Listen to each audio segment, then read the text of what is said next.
आम्ही विजयोत्सव साजरा केला असताना उपोषण सोडला असता तो कमी पडला. समाजाचे नेते तुमच्या सोबत नाहीत असं समाजासोबत आहेत, पण ते दाखवण्यात कमी पडले. आता आम्ही त्यांना परत एकदा आता त्यांच्यापर्यंत जाऊन त्यांना सांगू की बाबा तुमचे गट तट पक्ष हिवे दावे सगळं सोडा आणि जरा मैदानात या, आणि ते येतील. कारण शेवटी कोणताही नेता असो कोणताही माणूस असो त्याच्यासाठी समाज महत्त्वाचा आहे आणि आमच्या नेत्यांसाठी समाज महत्त्वाचा आहे. ते येतील, आमच्यासोबतच येतील.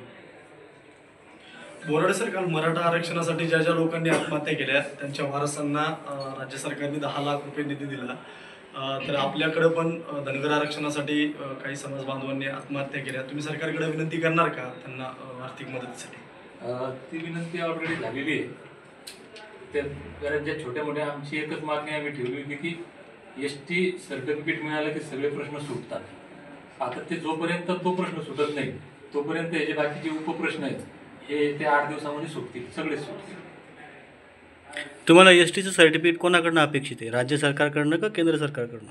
नाही, आता ह्याचे काय, जर कुठल्याही जातीला SC ST मध्ये जायचे असेल त्याची प्रोसिजर वेगळी आहे, ती केंद्र सरकारकडनं होतं.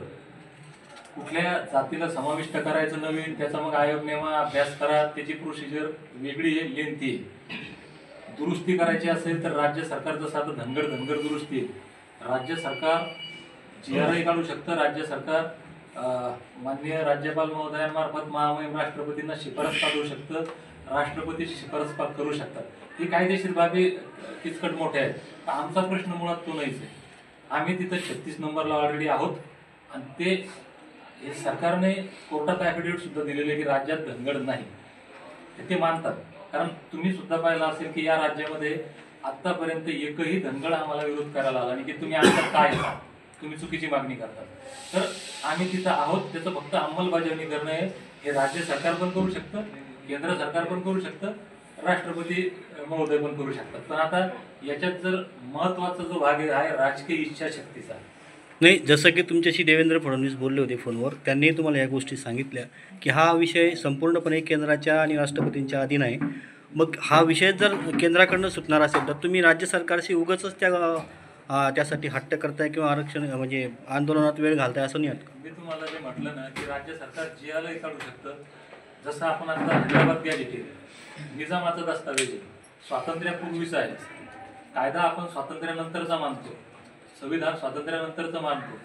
हैदराबाद गॅजेटेर स्वीकारलं त्यांनी, तिथं ज्या हैदराबादमध्ये स्टेटमध्ये ज्या नोंदी होत्या मराठा कुणबी त्यांना सर्टिफिकेट द्या, आता GR काढला त्यांनी, तसं शासन काढू शकतं की राज्यात ST अनुसूचीमध्ये ज्या जमाती आहेत त्या 36 नंबरला जे ते धनगर असे वाचावे आणि यांना सर्टिफिकेट इश्यू करावे, तर एका GR वर सर्टिफिकेट मिळू शकतात. एक बाब.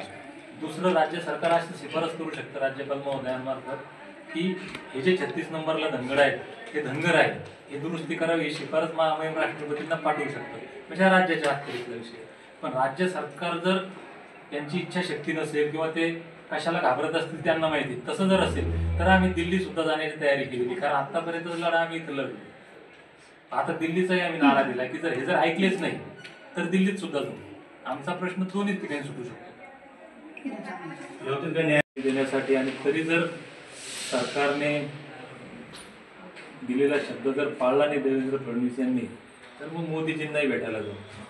7 तारखेला एक मोठा मेळावा राजस्थानला ठेवला आहे आपल्या आंदोलनाची प्रेरणा घेऊन. त्या लोकांचं निमंत्रण आहे, पण मी 7 तारखेला हॉस्पिटलमधून घरी जातो, पण याची काही शाश्वती नाही. त्याच्यामुळं राजस्थानला जाणं होणार नाही. जाऊ आपण ज्या ज्यावेळी जायचं काम पडेल. हे सांगण्याचा उद्देश इतकाच की आपल्या या जालन्याच्या आंदोलनानं महाराष्ट्राला ढवळून निघाला. ही क्रांतीची ज्वाला सबंध देशभर काश्मीरपासून कन्याकुमारीपर्यंत पोहोचली आहे आणि प्रत्येक राज्यातल्या धनगर बांधवांचा प्रश्न सारखाच आहे. धनगर या घोळामध्ये आपलं जे वाटोळं झालं आहे, 75 वर्षाचा जो अन्याय आपल्यावर होतो आहे, हा सगळे मिळून आपण दूर करू. म्हणून परत एकदा या आंदोलनामध्ये ज्यांनी आपापल्या परीने योगदान दिलं त्या सर्वांचे आभार व्यक्त करत तरुणांना विनंती करतो की आपल्याला जीव देऊन हा प्रश्न सुटत नाही. त्याच्यामुळे कृपया कुणीही टोकाचं पाऊल उचलू नका, आपलं जीवन संपवू नका. आपलं जीवन अनमोल आहे.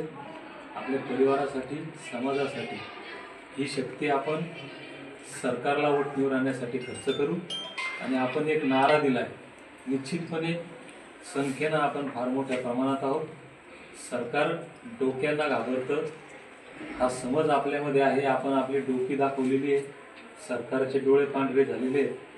आणि सरकार दुसरं जर कशाला घाबरत असेल, या देशात सगळ्यात मोठं जर शस्त्र कोणतं असेल लोकशाहीमध्ये तर ते विश्वरत्न डॉक्टर बाबासाहेब आंबेडकरांनी आपल्याला दिलेला मताचा अधिकार.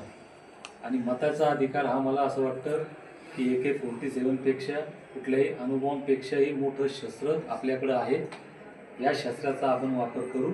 आणि एक नारा जो आपण त्या दिवशी दिला की ST सर्टिफिकेट धनगर जमातीला नाही तर धनगर जमातीचं मत नाही, हा नारा घेऊन आपण येणाऱ्या काळामध्ये राज्यभर फिरू आणि आपला संविधानिक अधिकार मिळवू.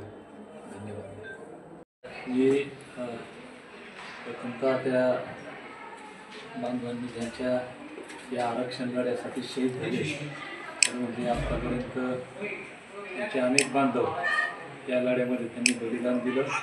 पण मागच्या 17 सप्टेंबरपासून जे ST आरक्षण मुक्ती संग्रामाचा लढा जालना या ठिकाणी चालू होता, त्यामध्ये सुनील पांडुरंग मजकर, मासनपूर तालुका भोकरदन इथल्या एक युवकांना आत्महत्या केली.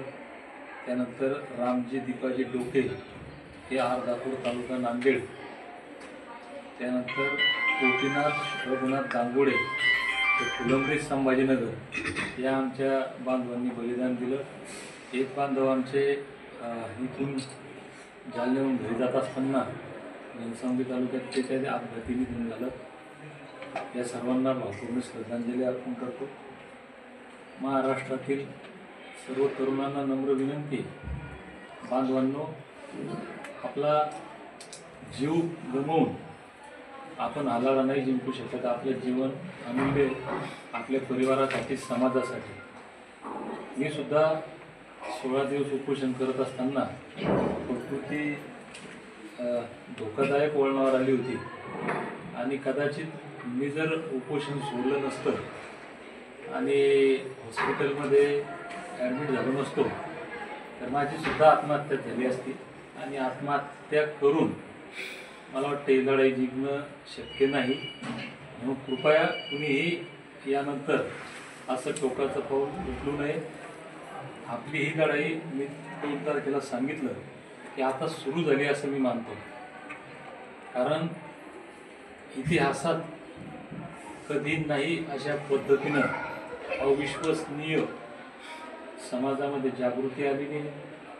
समाज संघर्षाच्या पवित्र्यात आलेला आहे आणि सरकारवर जो एक दबाव पाहिजे तो आपण निर्माण करण्यामध्ये यशस्वी झालो. काही अडचणी आहेत, एका दिवसामध्ये लढाई संपणारी नाही आहे. कुठलंच युद्ध एका दिवसात निकाली निघत नाही आणि आपलं युद्ध हे फार मोठं आहे. आपल्याला दिसणारा शत्रू एक जरी असला तरी अनेक छुपे शत्रू आहेत. त्याच्यामुळं ही लढाई अत्यंत संयमानं, धैर्यानं आणि त्याच ताकदीनं आपल्याला लढायची आहे. आपण सर्व यासाठी सक्षम आहोत. आपण 2 तारखेला ज्या पद्धतीनं म्हटलो,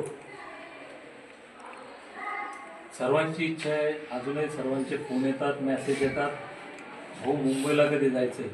आपण त्याच दिवशी त्या ठिकाणी जाहीर केलं आहे मुंबईला आपण जाऊच.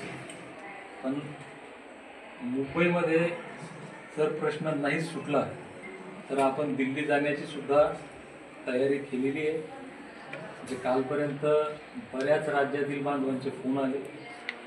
परवा म्हणजे 7 तारखेला राजस्थान इथं एक भव्य मेळावा तिथल्या बांधवांनी आयोजित केला आहे. रायका तिथं म्हणतात त्यांना, रायका, रबारी, पाल, बघेल, गडरिया, गट्टी, MP, UP, उत्तराखंडमधून फोन आले. हे सगळे बांधव आपल्या हाकेला प्रतिसाद देत दिल्ली कूच करण्यासाठी सज्ज झालेले आहेत. परंतु आपली दिल्ली अजून दूर आहे. मला एकदा तब्येत या ठिकाणी ठीक झाल्यानंतर राज्यात पहिल्यांदा जे जे बांधव या ठिकाणी आले या सर्वांचे आभार मानणे, त्यांच्यामध्ये एक नवीन ऊर्जा निर्माण करणे, यासाठी राज्यभर फिरू, एक मुंबईला एक दिवस फिरायला जाऊ